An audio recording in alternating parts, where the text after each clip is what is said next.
When it comes to camera storage, CFexpress Type A cards have always been considered an expensive upgrade, until now. This is the Pergear 256GB CFexpress Type A card, which claims up to 780 megabytes per second read and write, which is just insane. But why should you get one of these instead of just a normal SD card? So let's talk about the obvious, the speed. So Pergear claim that this card has a 780 megabyte per second read and write, which is miles ahead of what SD cards can accomplish, especially at this price point. If we take a look on Amazon, the SanDisk V90 256GB card is around £240 at the time of writing this review, whereas this Pergear card is just £110.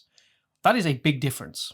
Now, if you shoot video, this is going to be very important because this allows you to shoot on all intra mode on your camera. Very fast SD cards also allow you to shoot in all intra, but they're going to cost a lot more money, whereas this is a lot more affordable. To put this to the test, I copied the exact same files that were on this card onto my SanDisk card, which is a V30, advertised at 200 megabytes per second. And the results were pretty surprising. So on this card, I was able to transfer at a stable 190 megabytes per second.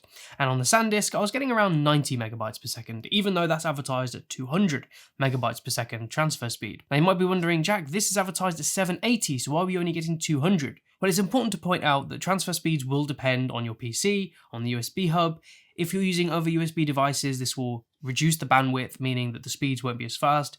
But either way, however you look at it, this still transferred 2 times faster than the SanDisk card. So who benefits most from a card like this? Well, if you shoot fast moving objects and you're doing sports or wildlife photography and you're taking lots of photos in succession, then you're definitely going to benefit from a CFexpress card, because if you have a slow card, it's going to clog up your camera's buffer a lot faster. Now, what is a camera buffer? Education time. A camera buffer is like a temporary holding area where the photos go to before they go to your SD card. Now, if you have a slow SD card, that buffer fills up a lot faster, and eventually your camera has to pause and go, hold on a minute, this is way too many photos, I can't handle it. Here's a quick comparison between my SD card and a CFexpress card for high-speed shooting and buffer clear.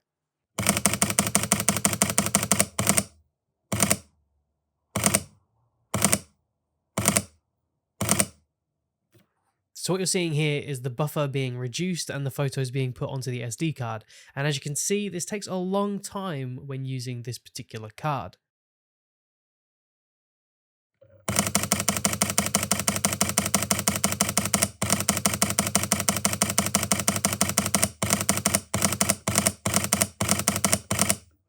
And as you can see, the CFexpress is much faster. If you shoot video, this is where it gets a little bit more complicated, because for most people, a standard SD card is fast enough for what they need. For most of my shoots, I just use a V30 card, which, you know, they're very affordable, and that works fine for my Sony a7 IV. However, if I want to record in the highest bitrate mode on my camera, then I get a little error message that says, sorry, this SD card isn't fast enough. In which case I would need a V90 card to record, and then we're looking at that £240 price point, whereas I could just get this for £110. And then you have the issue of advertised speeds versus real speeds. Some SD cards may say they record up to 300 megabytes per second, but do they? And can they sustain that for a long period of time? If you're recording something that's an hour long on your camera, you'll probably end up overheating your camera first, but if you don't, your SD card might start slowing down, overheating itself, and then you may encounter some errors. And this is where CFexpress really shines, because you're not going to have as many issues with slowdown, overheating, because these are just generally better made and more reliable cards. So what's the biggest drawback to CFexpress, and why aren't more people using these? Well, the reality is it's not actually the card itself, but the camera that's the problem. So my a7 IV only has one CFexpress slot. That means I can put one of these in and I can record to it, and that's great. But what happens if I'm on a really important shoot and the card corrupts for whatever reason, or there's some kind of problem between my camera and the card?